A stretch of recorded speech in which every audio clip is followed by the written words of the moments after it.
Hello दोस्तों, कैसे हैं आप सब लोग। उम्मीद करता हूं बिल्कुल भी अच्छे नहीं होंगे आप। क्यों? क्योंकि पोर्टफोलियो जो है हमारे रेड होते जा रहे हैं, मार्केट के अंदर लगातार गिरावट होती जा रही है। जो हमारे पोर्टफोलियो कभी 100% प्रॉफिट दिखा रहे थे, आज 50% पर आ गए हैं। जिनके 50% दिखा रहे थे उनके 10 से 15% पर आ गए हैं, और जिनका जो प्रॉफिट था 10 से 15% का, वो अब नेगेटिव के अंदर चला गया है। मतलब पोर्टफोलियो जो है रेड होते जा रहे हैं। और रोज कमेंट्स में पढ़ने को मुझे मिल रहे हैं कि भाई आज हमारे इतना नुकसान हो गया, आज हमारे उतना नुकसान हो गया। किसी के 50,000 का रोज नुकसान होता है, किसी के लाख का, किसी के 2 लाख, किसी के 5 लाख का। जैसा जिनका पोर्टफोलियो है, लगातार हमें गिरावट देखने को मिल रही है। तो अब कमेंट्स ये आ रहे हैं कि भाई इसके पीछे का कारण क्या है, मार्केट लगातार क्यों गिर रहा है, हमारे पोर्टफोलियो डाउन क्यों हो रहे हैं। तो इसके पीछे का जो कारण है वो हम जानेंगे इस वीडियो के अंदर। और ये जो गिरावट है ये कब तक रहेगी, कितने दिन और मार्केट गिरेगा, वो भी हम जानेंगे इस वीडियो के अंदर। उसके अलावा ऐसी गिरावट के अंदर, ऐसे मार्केट क्रैश के अंदर हमें क्या करना चाहिए ताकि हमारा जो लॉस है वो कम से कम हो सके। तो वो सारे सवालों के जवाब हम इस वीडियो के अंदर देंगे। देखिए दोस्तों, मेरी तरफ से रेकमेंडेशंस कोई नहीं है, सिर्फ इंफॉर्मेशन एंड एजुकेशन पर्पस के लिए ये वीडियो है। अब सबसे पहला सवाल कि ये मार्केट क्यों गिर रहा है, इसके पीछे की रीजन क्या है। तो देखिए दोस्तों, रीजन या कारण बहुत सारे हो सकते हैं, सिर्फ एक कारण से मार्केट नहीं गिरता है। तो सबसे बड़ा रीजन आ रहा है, सबसे बड़ा कारण जो मार्केट गिरने का आ रहा है, वो स्मॉल कैप और mid cap stocks over valued, इनकी ओवर वैल्यूएशंस के कारण मार्केट में गिरावट हमें देखने को मिल रही है। सबसे बड़ा रीजन यही आ रहा है निकल के, जो मार्केट से जो खबर आ रही है, सबसे बड़ा रीजन यही आ रहा है कि जो स्मॉल कैप स्टॉक्स है या मिड कैप स्टॉक्स है, पिछले 1-2 सालों में बहुत ही बढ़िया रिटर्न बना के दिए हैं। चाहे फंडामेंटली स्ट्रांग शेयर हो, कुछ स्मॉल कैप और मिड कैप स्टॉक्स में भी फंडामेंटली स्ट्रांग शेयर होते हैं, क्वालिटी स्टॉक्स होते हैं, और कुछ ऐसे स्टॉक्स रहते हैं जो पेनी स्टॉक या कुछ भी ऐसे न्यूज बेसिस पर शेयर चल जाते हैं। लगभग सभी शेयर्स ने अच्छा रिटर्न बना के दिया। स्मॉल कैप और मिड कैप इंडेक्स को देखें तो बहुत ही बढ़िया रिटर्न बना के दिया है पिछले 1-2 सालों में। अब देखिए, जब भी कोई शेयर है या इंडेक्स है रिटर्न अच्छा बना के देगा तो उसके बाद प्रॉफिट बुकिंग तो आएगी ही। प्रॉफिट बुकिंग मतलब क्या होता है कि भाई लोगों ने आज 100 रुपए में चीज ली हुई है तो वो 300 रुपए तक पहुंच जाएगी, तो लोग क्या है कि थोड़ा सेल करेंगे, अपना प्रॉफिट बाहर निकालेंगे। अब प्रॉफिट बाहर निकालते हैं, एकदम से सेलिंग आती है, तब क्या है कि मार्केट के अंदर गिरावट देखने को मिलती है। तो यही हो रहा है पिछले 3-4 दिनों से। स्मॉल कैप और mid cap stocks, specially small cap और मिड कैप स्टॉक्स में सबसे ज्यादा गिरावट देखने को मिल रही है। और आज लार्ज कैप स्टॉक्स में भी काफी गिरावट देखने को मिली है। पर ये जो मेन रीजन रहा है स्मॉल कैप और मिड कैप स्टॉक्स के कारण। और अभी आपने सेबी चीफ से भी सुना होगा स्मॉल कैप और मिड कैप बबल के बारे में, भाई ये न्यूज आपने सुनी होगी, क्योंकि इनकी वैल्यूएशंस बहुत ज्यादा हाई हो गई है। इनकी वैल्यूएशंस बहुत ज्यादा हाई हो गई। भाई रिटेलर्स को सतर्क रहना चाहिए, ऐसा सेबी की चीफ की तरफ से भी बयान आया है। इसके कारण भी क्या है कि मार्केट पर हमें सेलिंग प्रेशर देखने को मिला है। अब क्या है कि हमारे पास अगर स्मॉल कैप और मिड कैप स्टॉक्स है तो उसको सेल कर देना चाहिए, तो ऐसा नहीं है। अगर आपके पास फाइनेंशियली और फंडामेंटली स्ट्रॉन्ग शेयर्स हैं, फाइनेंशियली फंडामेंटली जिनके रेवेन्यू और प्रॉफिट के अंदर अच्छी ग्रोथ देखने को मिल रही है साल दर साल, उसका सेक्टर अच्छा है, फंडामेंटली स्ट्रॉन्ग है, और अगर वो मान लो 100 रुपए का शेयर भले ही 1000 रुपए तक चला गया हो, उसकी वैल्यूएशंस भले ही हाई हो गई हो, पर वो वापस बेस बनाएगा अपना। मान लो वो 1000 रुपए पर चला गया हो, वापस 600-700 तक आ जाता है, तो वो अपना बेस बना के वापस वो शेयर जो है चढ़ेगा, अगर वो फाइनेंशियली फंडामेंटली स्ट्रॉन्ग है तो। वैल्यूएशंस हाई हुई है, इस कारण क्या है कि प्रॉफिट बुकिंग तो आएगी ही, ये चीज है।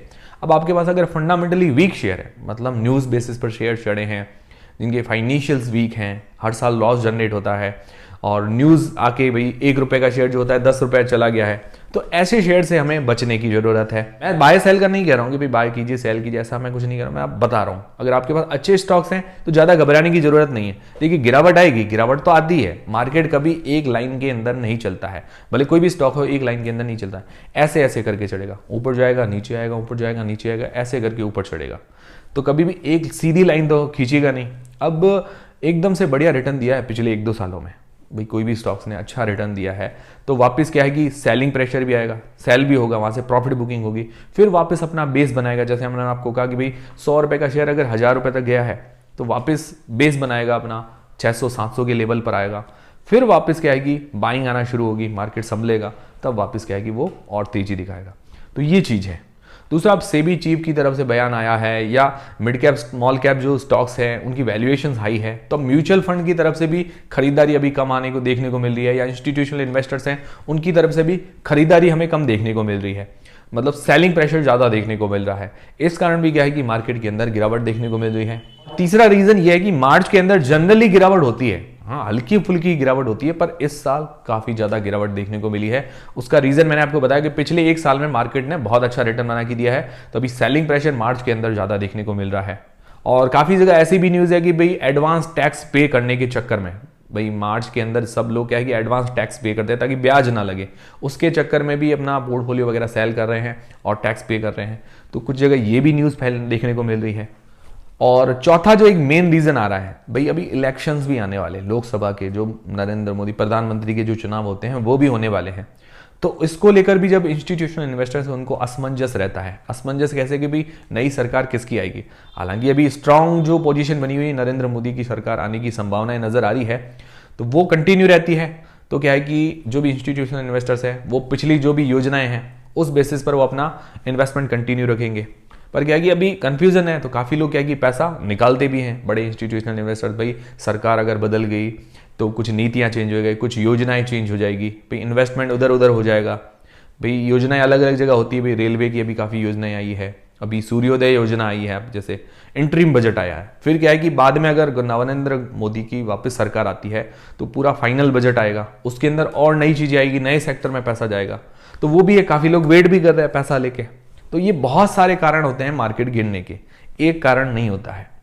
तो ये तो आपको समझ में आएगी कि मार्केट क्यों गिर रहा है। मेन तो चीज ये है कि भाई mid cap small cap stocks over valued है, या मार्केट ने काफी अच्छा रिटर्न बना के दिया, मार्केट थोड़ा ओवर वैल्यूड था और प्रॉफिट बुकिंग हुई। ये तो मेन सबसे बड़ा रीजन निकल कर आ रहा है। अभी मार्केट कब तक गिरेगा और कितने दिन तक गिरेगा, तो देखिए टॉप और बॉटम मार्केट का जो भी गिरावट है या टॉप कितना बनाएगा ये कोई गैस नहीं कर सकता है। ठीक है, देखिए गिरावट आई है तो वापस तेजी भी देखने को मिलेगी, अगर गिरावट नहीं आएगी तो वापस तेजी कहां से आएगी। ठीक है ना, एकदम से गिरावट आती है उसके बाद क्या है कि लोगों के पास जमकर पैसा इन्वेस्ट करने का टाइम होता है। क्यों? क्योंकि लोग क्या है कि जब मार्केट नीचे गिरा हुआ आता है, काफी लोग इन्वेस्टर्स वेट करते हैं मार्केट गिरने का, जैसे ही गिरता है तो माल खरीदते हैं, माल खरीदेंगे तो फिर वापस तेजी देखने को मिलती है। और जनरली अभी मार्केट में ऐसी न्यूज है कि मार्च एंडिंग के बाद थोड़ा थोड़ा, मतलब मार्च एंडिंग तक मार्केट थोड़ा वापस उठना शुरू हो जाएगा, ऐसी मार्केट के अंदर न्यूज है। पर्सनली मैं नहीं कह रहा हूं कि भाई ऐसा होगा, भाई मार्केट में जो मुझे सुनने को खबरें मिल रही है वो मैं आपको बता रहा हूं। बाकी टॉप और बॉटम या मार्केट कब गिरेगा कब चढ़ेगा ये कोई भी जज नहीं कर सकता है। ये सारी चीजें क्लियर होगी। अब इस कंडीशन में जो मार्केट क्रैश हो रहा है, कभी भी क्रैश हो जाए, भाई फ्यूचर में भी क्रैश हो जाए, तो इस कंडीशन में हमें क्या करना चाहिए। तो देखिए दोस्तों, एक चीज हमेशा ध्यान रखिए, हमेशा अच्छे स्टॉक्स खरीदिए, फाइनेंशियली और फंडामेंटली स्ट्रॉन्ग शेयर जिनका सेक्टर अच्छा हो। अगर आपको लॉन्ग टर्म में रखने हैं तो सेक्टर अच्छा चूज कीजिए, भाई ये सेक्टर फ्यूचर में चल सकता है, ऐसे सेक्टर चूज कीजिए। और फाइनेंशियली स्ट्रॉन्ग शेयर्स देखिए, भाई रेवेन्यू प्रॉफिट के अंदर हर साल बढ़िया ग्रोथ देखने को मिल रही है नहीं मिल रही है, और उसके अलावा फंडामेंटली स्ट्रॉन्ग है या नहीं है, वैल्यूएशन सही है या नहीं है, ये सारी चीजें हमें देखनी पड़ती है। तो अगर ऐसे अच्छे स्टॉक्स है आपके पास, भले मिड कैप स्टॉक हो, स्मॉल कैप स्टॉक्स हो या लार्ज कैप स्टॉक्स हो, जरूरी नहीं है कि स्मॉल कैप स्टॉक सारे रिस्की होते हैं, उसमें भी क्वालिटी स्टॉक्स होते हैं। भाई देखिए स्मॉल कैप पे कोई भी लार्ज कैप बड़ी कंपनी है, पहले तो वो मिड कैप कंपनी होगी, मिड कैप कंपनी से पहले स्मॉल कैप कंपनी रही होगी, तो तभी वो क्या है कि लार्ज कैप बनी है ना। जैसे IRFC को भी देख लीजिए, मिड कैप से लार्ज कैप में आ गया है। जियो फाइनेंशियल को देख लीजिए, मिड कैप से लार्ज कैप में आ गया है। तो वो अच्छी कंपनियां होती है तो वो ग्रोथ करेगी। तो अगर हमारे पास अच्छे क्वालिटी स्टॉक्स हैं तो घबराने की ज़्यादा ज़रूरत नहीं है। हाँ, अगर उनकी वैल्यूएशन हाई हो गई है तो वो वापस बेस बनाएंगे, वापस वो शेयर चढ़ेगा, अगर आपके पास अच्छे स्टॉक्स हैं तो। और अगर अब आपके पास अच्छे स्टॉक्स नहीं है तो चिंता करने की बात है। भाई फाइनेंशियली फंडामेंटली वीक शेयर्स हैं तो चिंताजनक बात है कि भाई उन शेयर्स के अंदर हो सकता है और ज़्यादा गिरावट देखने को मिले, तो ये तो पॉसिबल है। तो इसीलिए अच्छे क्वालिटी स्टॉक्स ले, फाइनेंशियली फंडामेंटली स्ट्रॉन्ग शेयर्स ले, सेक्टर अच्छा देख के स्टॉक्स ले। अभी भले ही ओवर वैल्यूड सारे शेयर्स हो गए हों, वापस बेस बनेगा, वापस शेयर के अंदर तेजी देखने को मिल जाएगी।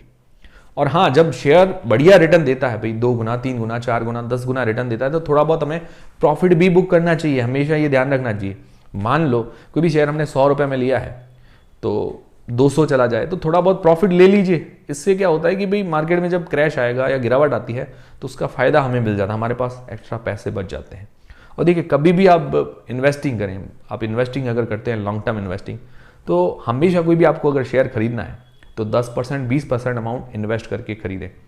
इससे क्या होगा कि भाई देखिए मार्केट के अंदर गिरावट शेयर का किसी को भी पता नहीं भाई कितना जाएगा ऊपर कितना नीचे आएगा। ठीक है, या मान लो हमने ले लिया है तो वापस ऊपर ही जाएगा, या हमने ले लिया तो नीचे आ जाएगा, ये किसी को भी नहीं पता है।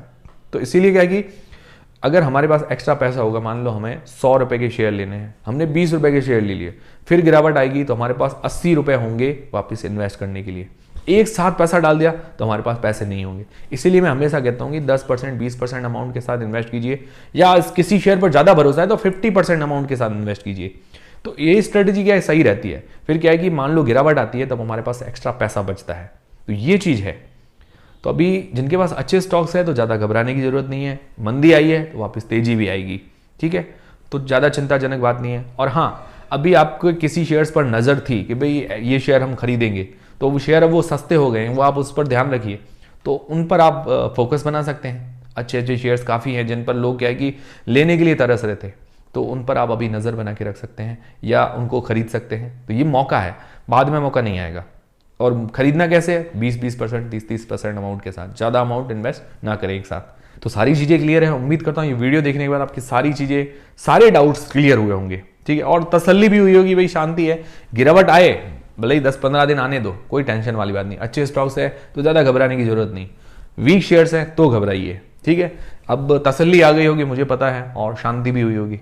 मेरे भी पोर्टफोलियो पिछले 2-3 दिन से डाउन है। हाँ, लॉस नहीं गया है अभी तक, मैं अच्छे प्रॉफिट के अंदर हूँ।